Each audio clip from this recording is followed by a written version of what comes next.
Hello and नमस्कार। आप सभी का अल्फा ऑनलाइन एकेडमी में स्वागत है और हम लोग चर्चा कर रहे हैं ग्रामीण विकास योजनाओं के अंतर्गत सामाजिक अंकेक्षण के बारे में। पिछली क्लास में हम लोगों ने सामाजिक अंकेक्षण के बारे में थोड़ी सी चर्चा की थी और उस कड़ी में हम आगे बढ़ते हैं। तो देखते हैं कि सामाजिक अंकेक्षण आपका क्या होता है। सामाजिक अंकेक्षण होता है वो क्या होता है, तो किसी भी प्रकार की जो योजना है, जैसे कि मनरेगा हो गया या प्रधानमंत्री आवास योजना ग्रामीण हो गया, किसी भी प्रकार की योजनाओं के सही तरीके से संचालन के लिए या यूँ कहें कि ज़मीनी स्तर पर उन योजनाओं की जांच पड़ताल करने की जो प्रक्रिया है, वही आपका सामाजिक अंकेक्षण है। आधिकारिक रिकॉर्ड में जो दर्ज है और ज़मीनी स्तर पर जो उपलब्ध है, दोनों आंकड़ों में तुलना करते हुए आपका जांच पड़ताल करना ही आपका सामाजिक अंकेक्षण है। इसके लिए जांच दल का गठन किया जाता है। जांच दल क्या करती है, अगर किसी व्यक्ति को प्रधानमंत्री आवास योजना के ग्रामीण के तहत कोई आवास आवंटित हुआ है, तो जांच दल वहां पर जाकर यह निरीक्षण करती है या जांच करती है कि जो संबंधित हितग्राही है वह वाकई आवास योजना के तहत आवास पाने के लिए पात्र है या नहीं। इसके अतिरिक्त अगर हितग्राही आवास योजना के तहत आवास के लिए पात्रता रखता है, तो उसे सरकार द्वारा आवंटित होने वाली राशि समय पर उपलब्ध हो पा रही है या नहीं।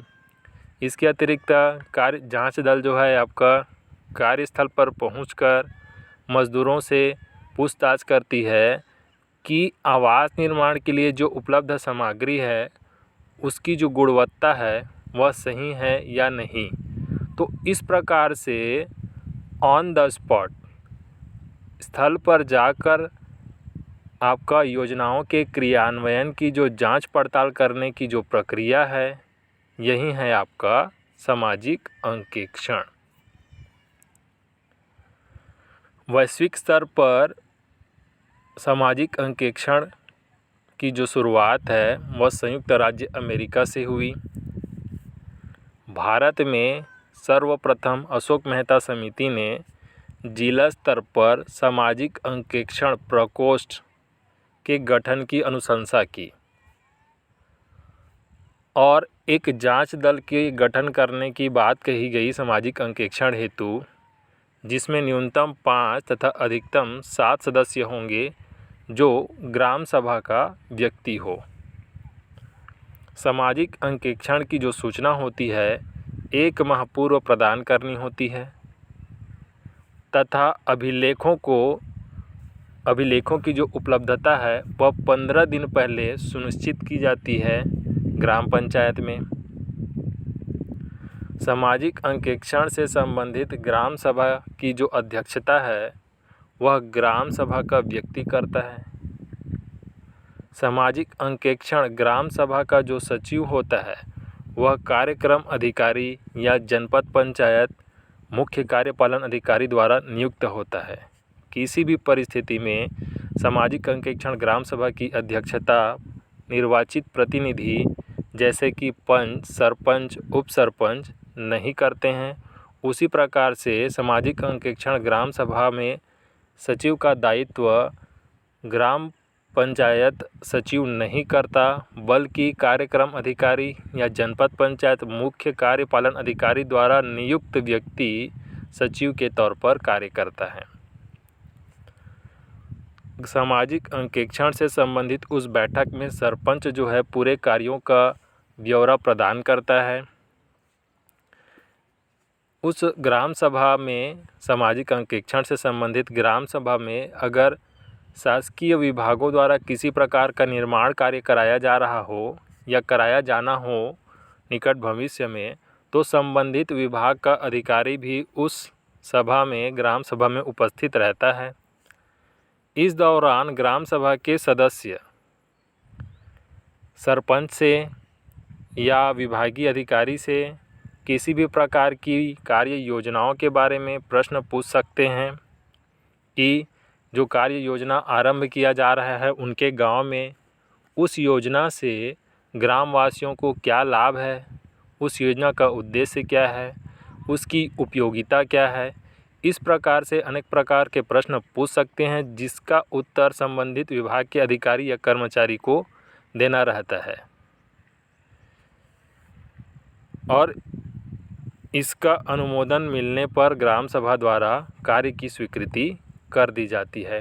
ग्रामीण क्षेत्रों में ग्रामीण विकास के कार्य हेतु कई बार शासकीय विभागों को ग्राम सभा का अनुमोदन आवश्यक होता है। जैसे कि किसी गांव में आपका हाईवे रोड गुजर रही है, प्रधानमंत्री ग्राम सड़क योजना के अंतर्गत अगर हाईवे रोड का निर्माण करना हो और उस दौरान उस सड़क के मध्य में कोई छोटी मोटी ग्राम पंचायत आ रहे हैं और वो ग्राम पंचायत द्वारा आपका ज़मीन उपलब्ध नहीं कराई जा रही है, तो इस प्रकार से बहुत सारी परिस्थितियां होती हैं जिसके लिए इस प्रकार से सामाजिक अंकेक्षण का आयोजन किया जाता है।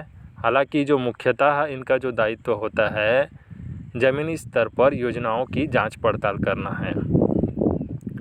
यदि अनुमोदन मिलता है तो कार्य आरंभ हो जाता है और अनुमोदन नहीं मिलता है तो इसकी सूचना जो है एसडीएम को दी जाती है। कब? जब कभी भी किसी योजना में भ्रष्टाचार या अनियमितता पाई जाती है। इस दौरान ग्राम सभा के जो सदस्य होते हैं यदि वह असंतुष्ट होते हैं तो इसकी जो सूचना है या शिकायत है एसडीएम को लिखित रूप में करते हैं, जिसके बाद जो आपका एसडीएम जो होता है एक जांच समिति का गठन करता है। एसडीएम द्वारा जांच समिति का गठन किया जाता है। तो अब हम यहीं से आगे अध्ययन करेंगे जांच समिति के बारे में, उसमें एसडीएम की भूमिका के बारे में।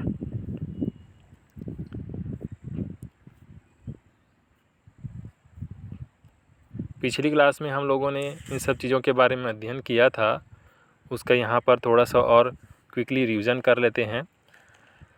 सामाजिक अंकेक्षण क्या है?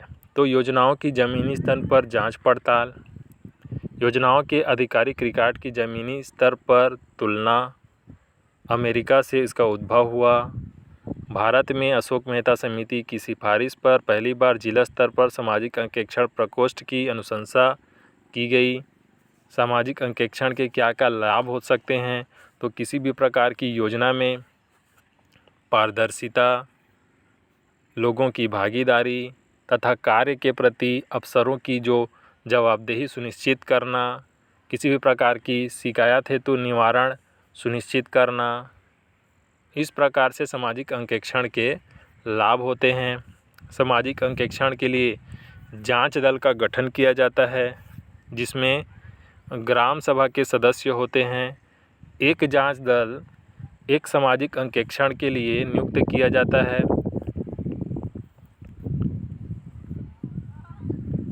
उस जांच दल में न्यूनतम 5 तथा अधिकतम 7 सदस्य होते हैं। जांच दल में 2 मनरेगा जॉब कार्डधारी पंजीकृत मजदूर होते हैं। यह एक प्रकार का सामाजिक दायित्व है, एक स्वैच्छिक कार्य है, इसलिए जांच दल के सदस्यों को किसी भी प्रकार का मानदेय नहीं दिया जाता। जांच दल 4 तरह के कार्य कर सकते हैं। पहला, कार्यस्थल का निरीक्षण व नापजोख करना। जो आपका निर्माण एजेंसी है या क्रियान्वयन एजेंसी है के अभिलेखों की जांच पड़ताल करना, मजदूरों से पूछताछ करना, जांच कर निष्कर्ष निकालकर सुझाव देना। सामाजिक अंकेक्षण की तैयारी किस प्रकार करते हैं? तो सामाजिक अंकेक्षण की घोषणा जो है कम से कम 1 माह पूर्व किया जाना चाहिए और साथ में जब कभी भी सामाजिक अंकेक्षण की आप घोषणा कर रहे हैं उस दौरान आपको एजेंडा तैयार कर लेना चाहिए कि सामाजिक अंकेक्षण की जो ग्राम सभा है वह कब होगी, कहाँ होगी, किस समय होगी। साथ ही उसमें जिम्मेदार व्यक्ति का स्पष्ट उल्लेख किया हुआ होना चाहिए। सामाजिक अंकेक्षण से संबंधित ग्राम सभा का वृहद स्तर पर प्रचार प्रसार होना चाहिए। सामाजिक अंकेक्षण हेतु समस्त अभिलेख कम से कम 15 दिन पूर्व ग्राम पंचायत में उपलब्ध होना चाहिए, ताकि ग्राम पंचायत के जितने भी आपका सदस्य हैं उन अभिलेखों को देखकर, पढ़कर या सुनकर, अन्य के माध्यम से उन अभिलेखों को सुनकर आपका उस योजनाओं के बारे में भली भांति जान सकें। सामाजिक अंकेक्षण ग्राम सभा के नाम से आयोजित होती है। सामाजिक अंकेक्षण से संबंधित ग्राम सभा की अध्यक्षता कभी भी पंचायत प्रतिनिधि नहीं करते हैं, जैसे कि पंच, सरपंच, उप सरपंच। ग्राम सभा द्वारा नियुक्त पढ़ा लिखा, अनुभवी व समझदार व्यक्ति ही सामाजिक अंकेक्षण से संबंधित ग्राम सभा की अध्यक्षता करता है। हालांकि ग्राम सभा आहूत करने का दायित्व सरपंच का होता है। सामाजिक अंकेक्षण से संबंधित इस ग्राम सभा की बैठक में गढ़पूर्ति ग्राम सभा के कुल सदस्यों का 1/10 होना चाहिए, जिसमें 1/3 महिला सदस्यों की उपस्थिति अनिवार्य है। सरपंच द्वारा इस सामाजिक अंकेक्षण से संबंधित ग्राम सभा में कार्यों का पूरा ब्यौरा दिया जाता है। साथ ही मूल दस्तावेज भी उपलब्ध कराया जाता है, जिसे ज़रूरत पड़ने पर सरपंच के द्वारा पढ़कर सुनाया जाता है। यह मूल दस्तावेज ग्राम सभा में किसी को भी नहीं सौंपे जाते हैं। साथ ही इस मूल दस्तावेजों की जो सुरक्षा का दायित्व होता है वह सरपंच का होता है। ग्राम सभा के समक्ष प्रस्तुत कार्य का ब्यौरा यदि ग्राम सभा के लोग संतुष्ट हैं, अगर उस कार्य या योजना में अपनी सहमति देते हैं तो कार्य योजना आरंभ कर दी जाती है।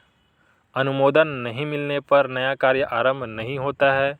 और यदि कोई प्रारंभ से वहाँ पर योजना संचालित है, जैसे कि आपका मनरेगा योजना हो गया, प्रधानमंत्री आवास योजना ग्रामीण हो गया, इस प्रकार की योजना संचालित है और उसमें किसी भी प्रकार की अनियमितता है या भ्रष्टाचार है, तो उस संबंध में ग्राम सभा के जो सदस्य हैं जांच दल द्वारा प्रस्तुत रिपोर्ट पर यदि सहमत नहीं हैं तो वे इसकी सूचना लिखित रूप से एसडीएम को कर सकते हैं।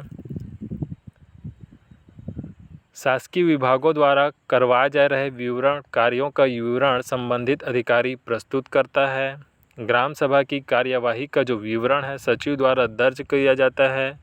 यह सचिव ग्राम पंचायत का आपका सामान्य सचिव नहीं है, बल्कि ग्राम कार्यक्रम अधिकारी या जनपद पंचायत मुख्य कार्यपालन अधिकारी द्वारा नियुक्त व्यक्ति है, जो उस सामाजिक अंकेक्षण से संबंधित ग्राम सभा में सचिव के तौर पर कार्य करता है।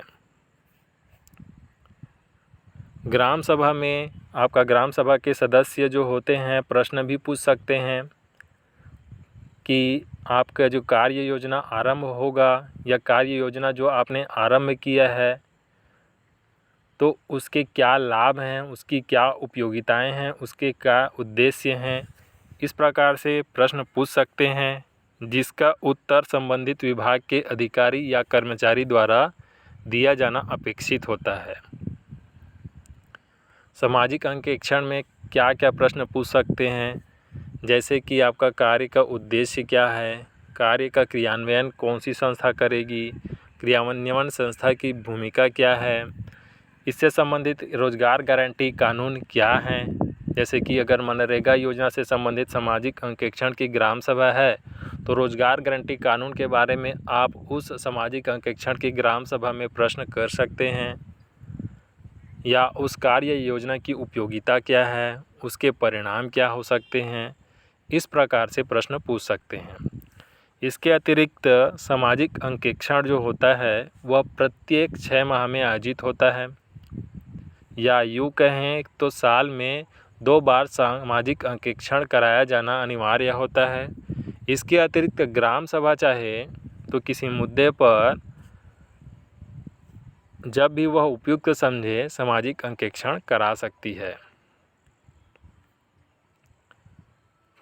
ग्राम सभा में अनुमोदन ना मिलने पर यदि किसी कार्य योजना पर ग्राम सभा में अनुमोदन ना मिले, अगर नया कार्य योजना आरंभ करना हो उसका अनुमोदन ना मिले, या कोई कार्य योजना संचालित किया जा रहा है, जैसे कि प्रधानमंत्री आवास योजना ग्रामीण या मनरेगा अधिनियम 2005 के तहत रोजगार गारंटी कानून के तहत लोगों को जो रोजगार उपलब्ध कराया जा रहा है, उसमें किसी भी प्रकार की अनियमितता या भ्रष्टाचार है और जांच दल की आप कार्यवाही से संतुष्ट नहीं हैं, तो आप इसकी लिखित रूप से सूचना या शिकायत एसडीएम को कर सकते हैं। एसडीएम द्वारा एक आपका जांच समिति गठित की जाती है। जांच समिति अपना एक रिपोर्ट प्रस्तुत करती है तथ्यों एवं उपलब्ध अभिलेखों के आधार पर और उसे पुनः एसडीएम को सौंपती है।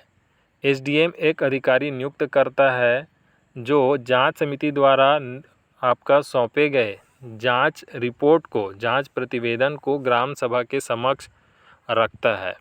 यदि ग्राम सभा के सदस्य उस जांच प्रतिवेदन की जो भी तथ्य हैं उससे संतुष्ट हो तो कार्यों का अनुमोदन मिल जाता है।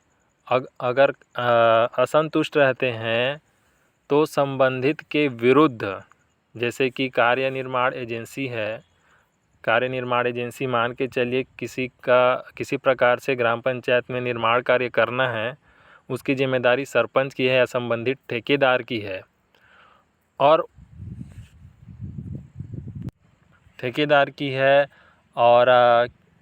उससे असंतुष्ट हैं ग्राम सभा के सदस्य, तो एसडीएम द्वारा संबंधित निर्माण संस्था के विरुद्ध, चाहे वह सरपंच हो या आपका ठेकेदार हो या कोई अन्य विभाग हो, एसडीएम द्वारा अपने स्तर पर न्यायालय में छत्तीसगढ़ पंचायती राज अधिनियम 1993 के तहत केस दर्ज किया जाता है या प्रकरण दर्ज किया जाता है। तो चलिए इसी के बारे में आगे अध्ययन करते हैं। सामाजिक अंकेक्षण में एसडीएम का क्या महत्व है? तो एसडीएम क्या है? सब डिविजनल मजिस्ट्रेट, अनुविभागीय अधिकारी राजस्व क्षेत्र। जब कभी भी जांच दल के प्रतिवेदन पर ग्राम सभा के जो सदस्य होते हैं असंतुष्ट होते हैं या असंतोष की स्थिति निर्मित होती है, तो वे इसकी लिखित में सूचना एसडीएम को देते हैं। तब जाकर के आपका एसडीएम जो होता है संबंधित निर्माण संस्थाओं के विरुद्ध या कार्य एजेंसी के विरुद्ध छत्तीसगढ़ पंचायती राज अधिनियम 1993 के तहत प्रकरण दर्ज करता है और उन तथ्यों की या आरोपों की जांच के लिए आपका जांच समिति गठित करता है। यदि जो आरोप हैं वो निर्माण कार्य से संबंधित हैं या उनकी जो शिकायतें हैं निर्माण कार्य से संबंधित है, तो उस समिति में जनपद पंचायत का एक उपयंत्री, एक पंच तथा एक सामाजिक कार्यकर्ता होता है। इसमें ध्यान रहे कि जो पंच है वह निर्माण कार्य एवं विकास समिति का सदस्य नहीं होना चाहिए, क्योंकि निर्माण कार्य से संबंधित अनियमितता या भ्रष्टाचार के विरुद्ध ही तो निर्माण कार्य से संबंधित जांच समिति गठित की गई है। तो इसलिए वह पंच इस निर्माण कार्य से संबंधित जांच समिति में शामिल नहीं होगा। उसके अतिरिक्त दूसरा पंच इस निर्माण कार्य से संबंधित जांच समिति का सदस्य हो सकता है। जैसे कि हमने क्या कहा, जांच दल द्वारा सौंपे गए प्रतिवेदन पर यदि ग्राम सभा के सदस्य असंतुष्ट हैं तो इसकी लिखित सूचना या शिकायत एसडीएम को कर सकते हैं। एसडीएम अपने स्तर पर, न्यायालयीन स्तर पर आपका छत्तीसगढ़ पंचायती राज अधिनियम 1993 के तहत आपका प्रकरण दर्ज करते हैं और जांच समिति का गठन करते हैं।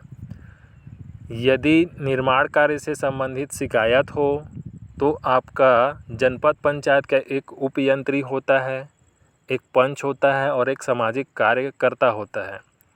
ध्यान रखने वाली बात यह है कि इस निर्माण कार्य से संबंधित शिकायत वाली जांच समिति में जो पंच होता है वह निर्माण एवं विकास समिति का सदस्य नहीं होना चाहिए। दूसरा, हितग्राही मूलक योजना से संबंधित शिकायत है, जैसे कि पेंशन योजना हो गया, इस प्रकार की अगर शिकायतें हैं तो उसमें केवल एक पंच और सामाजिक कार्यकर्ता होगा। तो इस प्रकार से जांच समिति एसडीएम द्वारा गठित की जाती है। और हम बात करें सबसे पहले निर्माण कार्य से संबंधित शिकायतों पर जांच समिति। तो निर्माण कार्य से संबंधित शिकायतों के लिए जो जांच समिति गठित की जाती है उसमें एक सामाजिक कार्यकर्ता होता है, एक पंच होता है और एक जनपद पंचायत का उपयंत्री होता है। ध्यान में रखने वाली बात क्या है कि पंच जो है वह निर्माण एवं विकास समिति का सदस्य नहीं होना चाहिए। एसडीएम द्वारा इस जांच समिति का गठन किया जाता है। यह जो जांच समिति होती है एक निर्धारित तिथि पर कार्यस्थल पर पहुंचकर आपका जो भी आरोपी पक्ष हैं और उसके जो विपक्ष में है जिनके ऊपर आरोप लगा हुआ है, कार्यस्थल पर दोनों की दलील सुनता है और उपलब्ध अभिलेखों के आधार पर तथ्यों की जांच करके आपका रिपोर्ट अपनी एसडीएम को सौंपता है। एसडीएम एक अधिकारी नियुक्त करता है जो ग्राम सभा में जांच समिति द्वारा प्रस्तुत प्रतिवेदन को ग्राम सभा के समक्ष रखता है। ग्राम सभा के संतुष्ट होने पर प्रकरण रद्द करने की अनुशंसा की जाती है और असंतुष्ट होने पर प्रकरण पर आगे की कार्यवाही की जाती है। देखिए,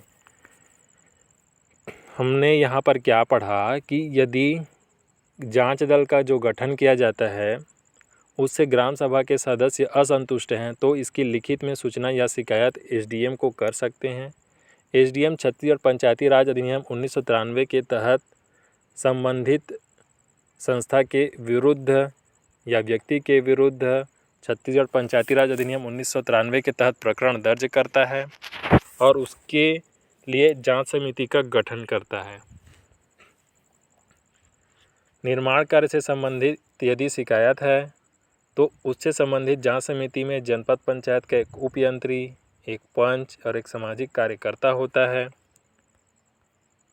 इसमें ध्यान रखने वाली बात क्या है, जो पंच है निर्माण एवं विकास समिति का सदस्य नहीं होना चाहिए। एसडीएम द्वारा जांच समिति की नियुक्ति की जाती है जो निर्धारित कार्यस्थल पर पहुंचकर पक्ष व विपक्ष की दलील सुनता है, साथ ही उपलब्ध अभिलेखों के आधार पर तथ्यों की जांच करता है और अपनी रिपोर्ट अनुविभागीय अधिकारी को सौंप देता है। प्राप्त आपका रिपोर्ट के आधार पर एसडीएम एक अधिकारी को नियुक्त करता है जो ग्राम सभा में जाकर जांच समिति द्वारा प्रस्तुत प्रतिवेदन को ग्राम सभा के समक्ष रखता है।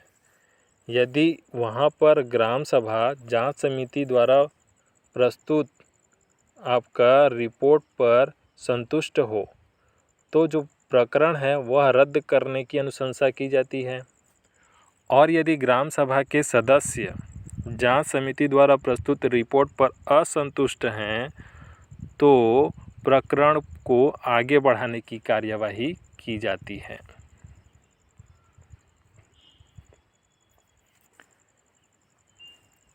छत्तीसगढ़ राज्य में क्या क्या प्रावधान किए गए हैं, समझने वाली जो चीज़ें थी इतनी ही थी। बाकी हमको इतना फैक्ट को पढ़ना है और याद रखना है। छत्तीसगढ़ राज्य में क्या क्या प्रावधान किए गए हैं सामाजिक अंकेक्षण से संबंधित। तो छत्तीसगढ़ राज्य में किए गए प्रावधान मनरेगा अधिनियम 2005 के धारा 32 के प्रावधानों के अनुसार राज्य सरकार द्वारा मनरेगा छत्तीसगढ़ सामाजिक अंकेक्षण नियमावली 2015 अधिसूचित किया गया है। छत्तीसगढ़ में आपका छत्तीसगढ़ सामाजिक अंकेक्षण इकाई का पंजीयन माह फरवरी 2014 में हुआ था। इसकी गवर्निंग बॉडी का गठन 11 सदस्यों को मिलाकर किया गया है, जिसमें एक वरिष्ठ अधिकारी, सामाजिक अंकेक्षण विशेषज्ञ, शिक्षाविद तथा एनजीओस के प्रतिनिधि शामिल हैं। यह अभी मनरेगा और प्रधानमंत्री आवास योजना के सामाजिक अंकेक्षण के लिए जिम्मेदार हैं। मतलब राज्य में जो मनरेगा योजना संचालित किया जा रहा है या प्रधानमंत्री आवास योजना ग्रामीण जो है आपका चल रहा है, उसके लिए उनके अंकेक्षण के लिए ये सभी जिम्मेदार हैं। मनरेगा योजना से प्रशासनिक फंड से आपका 0.5% राशि छत्तीसगढ़ सामाजिक अंकेक्षण इकाई को प्रदान किया जाता है। तो हमने क्या देखा, मनरेगा अधिनियम 2005 के धारा 32 के प्रावधानों के अनुसार राज्य सरकार द्वारा मनरेगा छत्तीसगढ़ सामाजिक अंकेक्षण नियमावली 2015 अधिसूचित किया गया है। छत्तीसगढ़ सामाजिक अंकेक्षण इकाई का पंजीयन माह फरवरी 2014 में हुआ था। इसकी गवर्निंग बॉडी का गठन 11 सदस्यों को मिलाकर किया गया है, जिसमें वरिष्ठ अधिकारी, सामाजिक अंकेक्षण विशेषज्ञ, शिक्षाविद तथा NGOs के प्रतिनिधि शामिल हैं। यह अभी मनरेगा और प्रधानमंत्री आवास योजना के सामाजिक अंकेक्षण के लिए जिम्मेदार हैं। मनरेगा योजना के प्रशासनिक फंड से 0.5% राशि छत्तीसगढ़ सामाजिक अंकेक्षण इकाई को प्रदान की जाती है।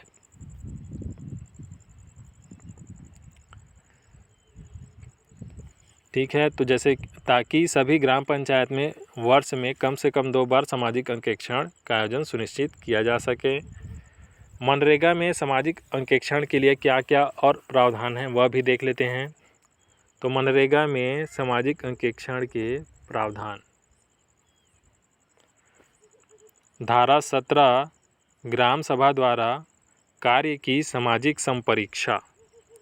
मनरेगा में सामाजिक अंकेक्षण के क्या क्या प्रावधान किए गए हैं, तो धारा 17 के तहत ग्राम सभा द्वारा कार्य की सामाजिक संपरीक्षा का प्रावधान है। धारा 17 के आपका उपधारा 1 में ग्राम सभा ग्राम पंचायत के भीतर कार्यों के निष्पादन की मॉनिटर करेगी। धारा 17(1) क्या कहता है कि ग्राम सभा ग्राम पंचायत के भीतर कार्यों के निष्पादन को मॉनिटर करेगी। धारा 17(2) में या धारा 17 के उपधारा 2 में ग्राम सभा ग्राम पंचायत के भीतर आरंभ की गई योजना के अधीन सभी परियोजनाओं की नियमित सामाजिक संपरीक्षा करेगी।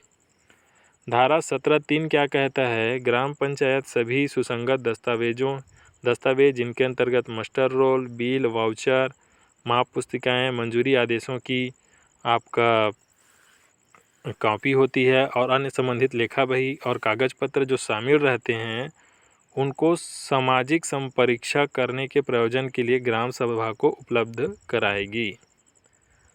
प्रधानमंत्री आवास योजना में सामाजिक अंकेक्षण का प्रावधान, सामाजिक नहीं है, सामाजिक है। प्रधानमंत्री आवास योजना में सामाजिक अंकेक्षण का क्या प्रावधान है, तो प्रधानमंत्री आवास योजना की धारा 8 के अंतर्गत में आपका मनरेगा योजनाओं के तहत स्थापित सामाजिक अंकेक्षण इकाई द्वारा सभी ग्राम पंचायत में प्रधानमंत्री आवास योजना की सामाजिक अंकेक्षण के लिए राज्य शासन को परामर्श दिया गया है।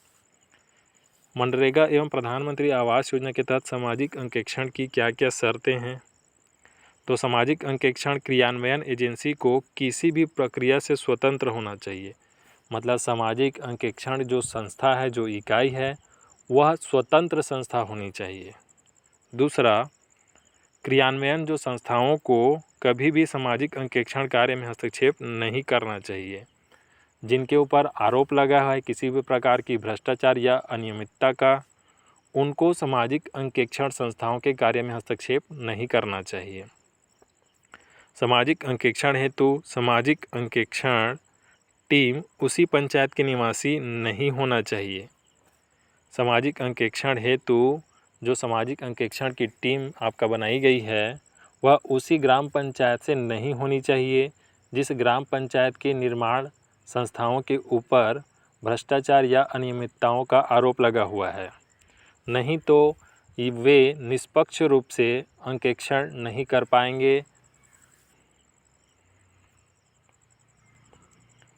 ग्राम पंचायत अथवा क्रियान्वयन संस्थाओं को सामाजिक अंकेक्षण कार्य के आरंभ होने की तिथि से कम 7 दिन पूर्व सामाजिक अंकेक्षण टीम को उपलब्ध कराने हेतु जनपद को आवश्यक अभिलेख एवं जानकारी प्रदान करेंगे। जो ग्राम पंचायत है या जो क्रियान्वयन संस्था है वो सामाजिक अंकेक्षण की जो टीम है उनको सामाजिक अंकेक्षण के आरंभ करने की तिथि से 7 दिन पूर्व आपका आवश्यक अभिलेख व जानकारी उपलब्ध कराएंगे। समुदाय की सहभागिता सुनिश्चित करने के लिए अग्रिम रूप से आपका प्रचार प्रसार करेंगे। युवाओं को शासकीय दस्तावेजों को समझने एवं जानने के लिए सहयोग प्रदान करेंगे। ग्राम पंचायत में मनरेगा और आवास योजना का सामाजिक अंकेक्षण प्रत्येक 6 माह में कम से कम एक बार आयोजित किया जाना चाहिए। ग्राम सामाजिक अंकेक्षकों के चयन के लिए शर्तें। ग्राम सामाजिक अंकेक्षकों के चयन की शर्तें। सामाजिक अंकेक्षण के लिए उसे जिले के विकास खंड सामाजिक अंकेक्षण प्रदाता गण सामाजिक अंकेक्षणों का चयन करेंगे।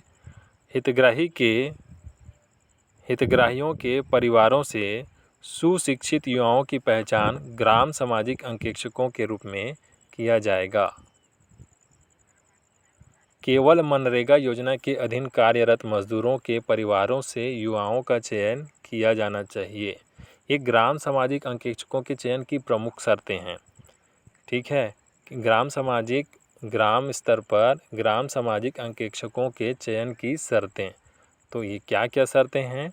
पहला, सामाजिक अंकेक्षण के लिए उस जिले के विकासखंड सामाजिक अंकेक्षण प्रदाता गण सामाजिक अंकेक्षकों का चयन करेंगे जो हितग्राहियों के परिवार से शिक्षित युवाओं की पहचान कर सामाजिक अंकेक्षक के रूप में उनको नियुक्त करेंगे। तो केवल मनरेगा योजना के अधीन कार्यरत मजदूरों के परिवार से युवाओं का चयन करेंगे या किया जाना चाहिए। साथ ही जिस अंकेक्षक का चयन किया जा रहा है उसकी आयु 18 से 25 वर्ष के मध्य होनी चाहिए। उनकी शैक्षणिक योग्यता 12वीं पास होनी चाहिए। यदि आदिवासी क्षेत्र में इस प्रकार से अंकेक्षकों का चयन कर रहे हैं और वहाँ पर 12वीं पास युवा उपलब्ध नहीं है, वहाँ पर 10वीं पास युवाओं का चयन कर सकते हैं।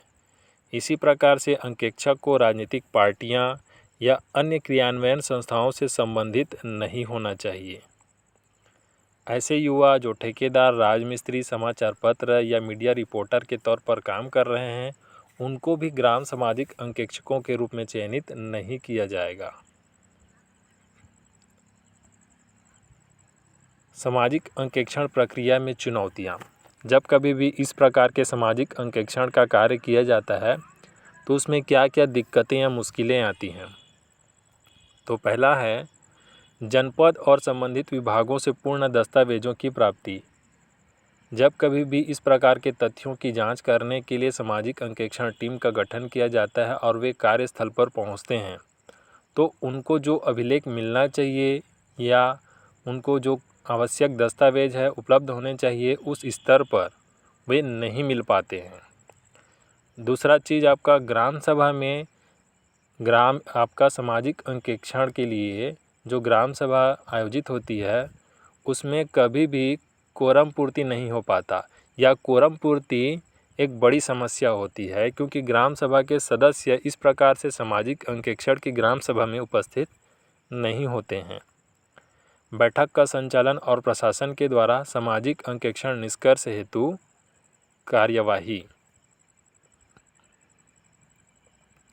सामाजिक अंकेक्षण निष्कर्षों को वेबसाइट पर समेकन और अपलोड करना। सामाजिक अंकेक्षण से संबंधित पारदर्शिता बनाए रखने के लिए उसका ऑनलाइन वेबसाइट पर प्रदर्शित करना भी एक चुनौती है। सामाजिक अंकेक्षण दल की प्रतिबद्धता एवं ईमानदारी। जिस सामाजिक अंकेक्षण टीम का गठन किया गया है वे ईमानदार हैं या नहीं, तो यह भी एक प्रकार की चुनौती है। सामाजिक अंकेक्षण दल की कौशल रिपोर्टिंग। सामाजिक अंकेक्षण की रिपोर्ट। जो सामाजिक अंकेक्षण की जो टीम होती है वो 4 तरह की रिपोर्ट तैयार करती है। पहला, पिछले सामाजिक अंकेक्षण की रिपोर्ट, जांच दल की रिपोर्ट, निगरानी समिति की रिपोर्ट, क्रियान्वयन एजेंसी की रिपोर्ट। तो इस प्रकार से आपका सामाजिक अंकेक्षण का जो कार्य होता है वह किया जाता है।